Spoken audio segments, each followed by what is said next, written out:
thanks for Minus Company to visit our store, and it's our honor to do great business with Minus. And thanks for visiting China, and we hope to see you soon in China. Welcome to China again. Thank you. 欢迎 Minus 公司啊 ，please address ，speak。继续。感谢 Minus 公司给的大力支持，欢迎你们再次过来中国。中国。 Okay. So welcome to China. Thank you. Welcome to China. ఒకసారి please మనం India తాలూకు business తీసుకొని చైనాలో చేస్తున్నాం. అది మైనిడ్స్ ఇక్కడ నుండి మళ్ళీ ఇంపోర్ట్ చేస్తాము. ఎక్స్పోర్ట్ అండ్ ఇంపోర్ట్ అండ్ అన్నీ కూడా మైనిడ్స్ మనం చేయడానికి వీళ్ళు ఒప్పుకున్నారు. అంటే వీళ్ళు అంగీకరించారు. ఇప్పుడు మన టీంలో వీళ్ళు ఉన్నారంటే ఇప్పుడు చైనీస్ కూడా మన daddies. Okay, thank you. Chinese daddies and Japan, sir. Thank you. Okay, Done. You're good. Okay. Yes, sir.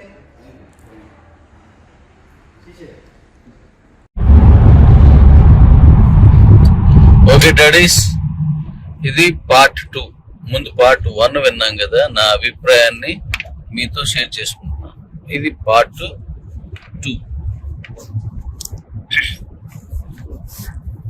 ఇప్పుడు మైండ్ నీడ్స్ మనకు స్టార్ట్ అవుతుంది కదా,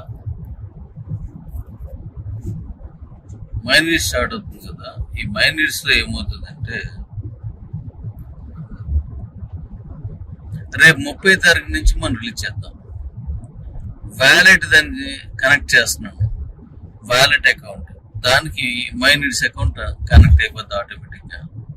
ఇప్పుడు అది కనెక్ట్ అయిపోయిన తర్వాత నుంచి డిసెంబర్ 30 నుంచి నేను మాట్లాడుతున్నాను. 2023 డిసెంబర్ 30వ తారీఖు నుంచి జరిగే పరిణామాల గురించి ఇప్పుడు మనం మాట్లాడుకుంటాం అన్నమాట. అయితే నేను మాట్లాడుతూ ఉంటాను, మీరు నేను కనపడకపోయినా ఫీల్ అవ్వద్దు. ఎందుకంటే ఇక్కడ చైనాను చూడండి, మీరు రాలేకపోయినా నాతో పాటు మిమ్మల్ని తీసుకొచ్చాను కాబట్టి ఇప్పుడు కలిసే వెళ్తున్నాం. మనం ఒక టవర్ సైజ్ చూడండి, అలా చూసుకుంటూ వినండి, నేను చెప్పేదంతా వినండి. ఓకే, ఇప్పుడు మనం ఏం చేస్తామంటే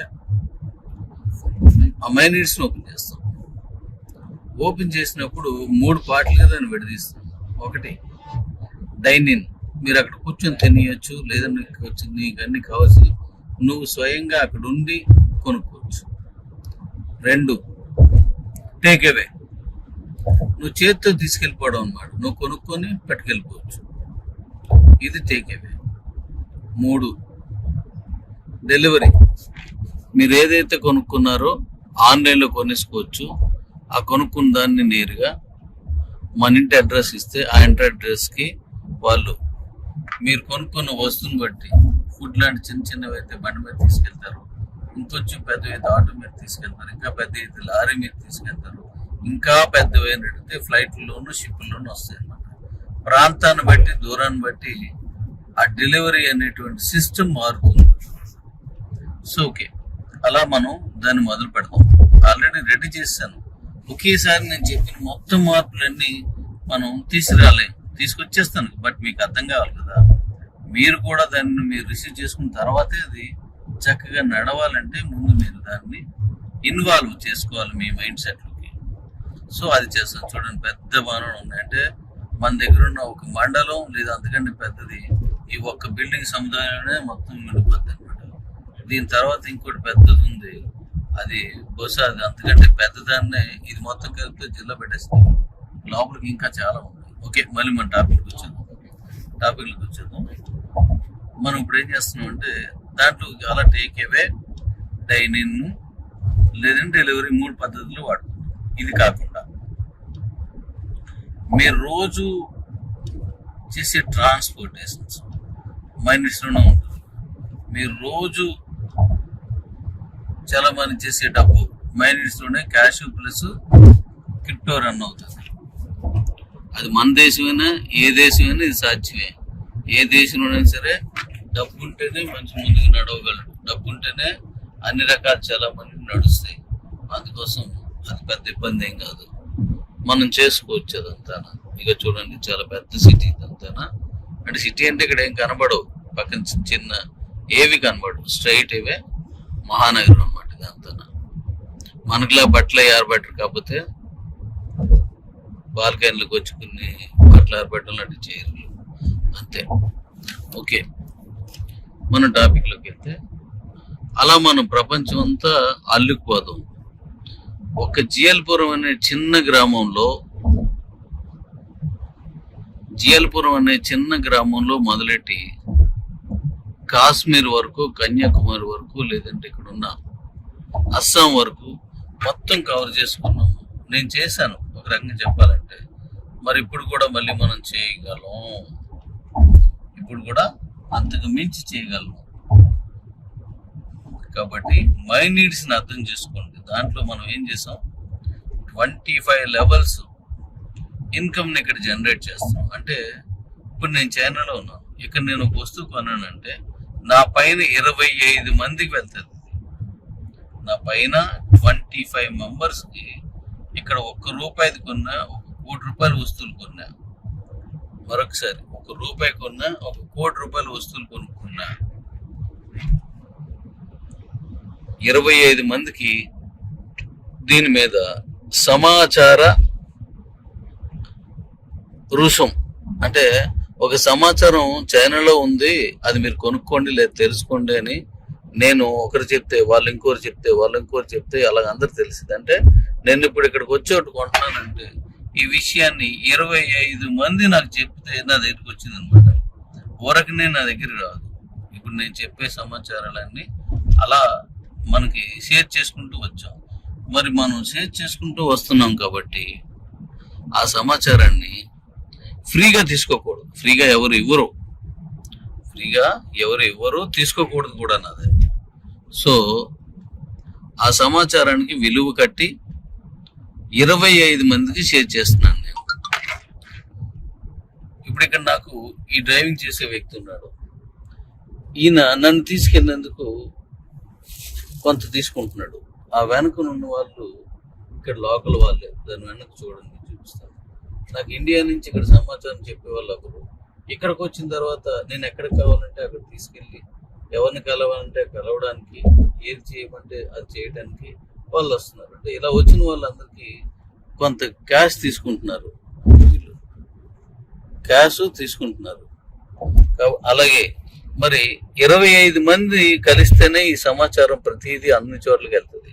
ఇప్పుడు జగదాంబ సెంటర్లో ఓ బిర్యానీ ఉంది, అది ఎలా తెలిసింది మీ తోళ్ళందరికీ? ఇలా మనం అన్నట్టు 25 లెవెల్స్ ఒకరినొకరు చెప్పుకుంటూ తెలుస్తుంది.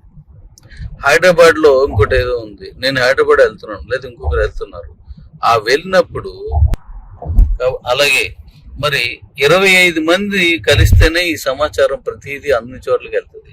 ఇప్పుడు జగదాంబ సెంటర్లో ఓ బిర్యానీ ఉంది, అది ఎలా తెలిసింది మీ తోళ్ళందరికీ? ఇలా మనం అన్నట్టు 25 లెవెల్స్ ఒకరినొకరు చెప్పుకుంటూ తెలుస్తుంది. హైదరాబాద్ లో ఇంకోటి ఏదో ఉంది, నేను హైదరాబాద్ వెళ్తున్నాను లేదా ఇంకొకరు వెళ్తున్నారు, ఆ వెళ్ళినప్పుడు అక్కడ కూడా ఈ సమాచారం తెలియాలి. పలానా చోటుకి వెళ్తే తెలుగుంటుంది, చార్మనార్ దగ్గరికి వెళ్తే గాజులు ఉంటాయి, లేదా పలానా చోటుకి వెళ్తే ఇవి దొరుకుతుంది అని చెప్పి తెలియాలంటే అప్పటికప్పుడు నాకు తెలియదు.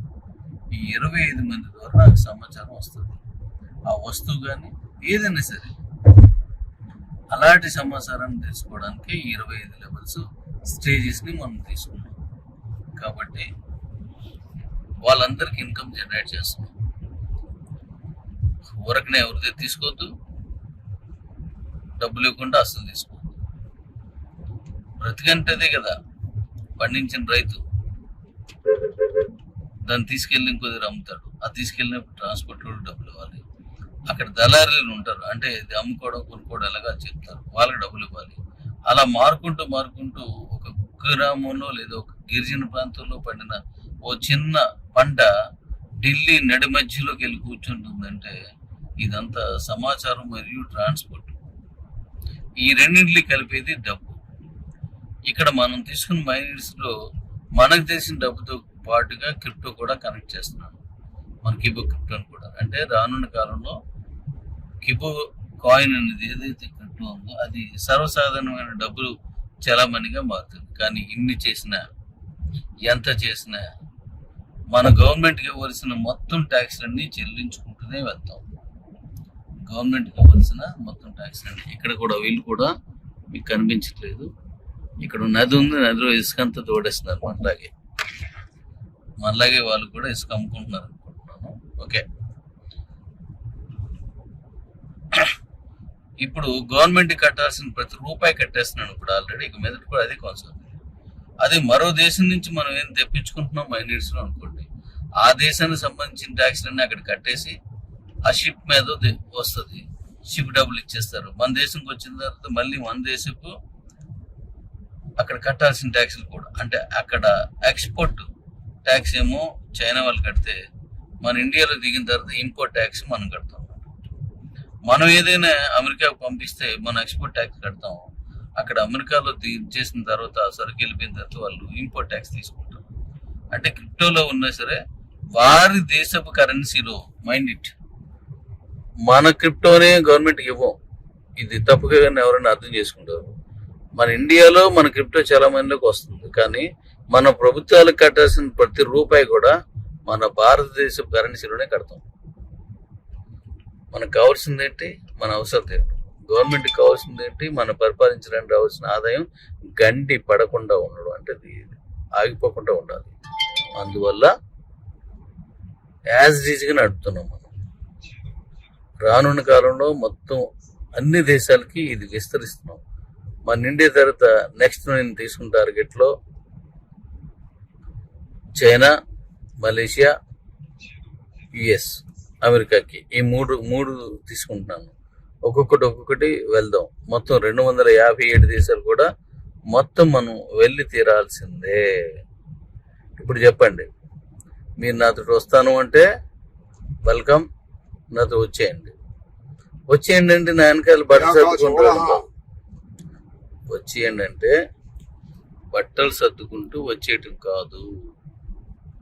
వచ్చేయండి అంటే మనం చేసే పనిలో, మనం చేసే ఆలోచనలో, మన తాలూకా అభివృద్ధిలో మీరు కూడా పాల్పంచుకుంటే కలిసి విజయం వైపు, కలిసి అభివృద్ధి వైపు మనం ప్రయాణం చేయొచ్చు.